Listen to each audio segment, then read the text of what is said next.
So, let's suppose that I walked into every restaurant in the United States and I said that I would like for all of these restaurants to have some sort of a meal plan or some sort of a package deal rather than offering the a la carte. Like right now you can pretty much just get a drink or you can get an appetizer, you can get a dinner.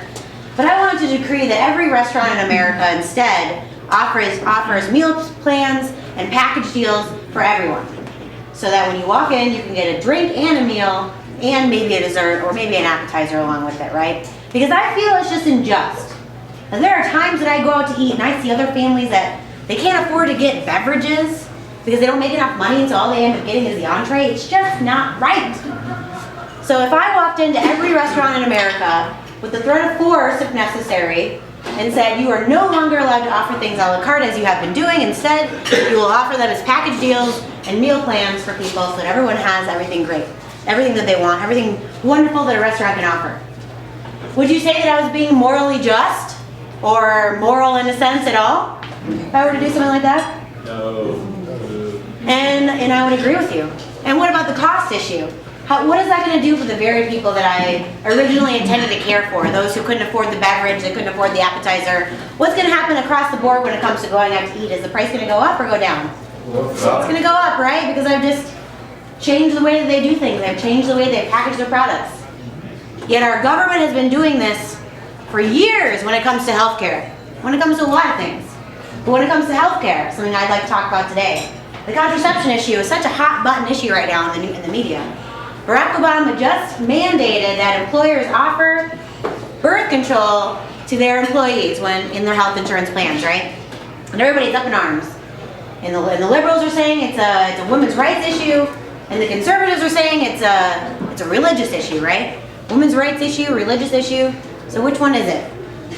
I would say it's an individual rights issue in general. You know, birth control has already been mandated in Colorado. So employers in Colorado who already give insurance to their employees have already been forced at the point of a gun by the government to offer their employees health insurance with birth control, contraception, right? So of course, we should be concerned about the religious aspect, whatever, about these churches having to offer something they don't believe in, but more fundamental than that is the fact that this is only added on top of more than 2,200 other mandates across the country. The government already mandates that insurers provide, in the state of Colorado, 58 different things, including alcoholism, insurance for alcoholism, for diabetes, complications with pregnancy, maternity leave, birth control, right? So whether or not you want this stuff, you're going to get it. So like my example earlier, if you walk into a restaurant and all you really want is the meal, you don't want anything else, well, hey, you can have that, but you got to pay for all of it. You got to pay for the beverage and the appetizer too.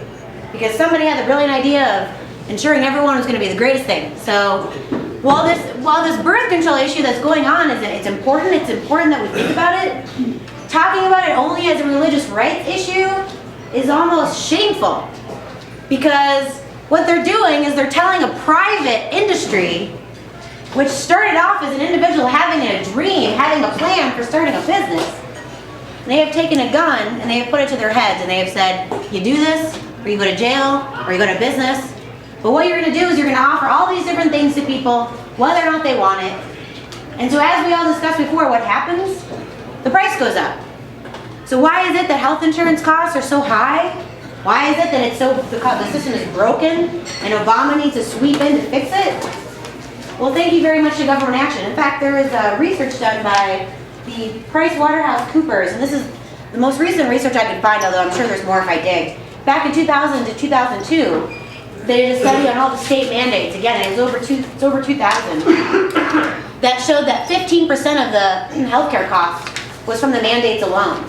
15%, that accounted for $10 billion of healthcare costs, was simply through the mandates alone, which many people probably didn't even use, thanks to some government idea that that's what we should do. So what I want to leave you with today is when you're thinking about this contraception issue, don't just get all hot and bothered about the religious aspect because that's what they're talking about in the news and that's what the Republican leaders are talking about. Go back to the very first step of what it is a government should and should not be doing. Should they be telling a private business what they should do? Or should they not? And very clearly, they should not. And so 58 different mandates that are on the books in Colorado should not be there. It's not just birth control, right? It's everything from alcoholism to diabetes. There should be no mandate from any government or government agency that tells an employer what they should or should not do, especially when it comes to giving their employees any kind of health insurance in general, let alone birth control. Just because you have a great idea and want to be an entrepreneur doesn't mean that you should now be in charge of all your employees' health costs. So that is my information I'd like to share with you on the contraception issue. I hope that you enjoyed it, and I hope you will consider the issue deeply and talk to your friends and family about it. Thank you.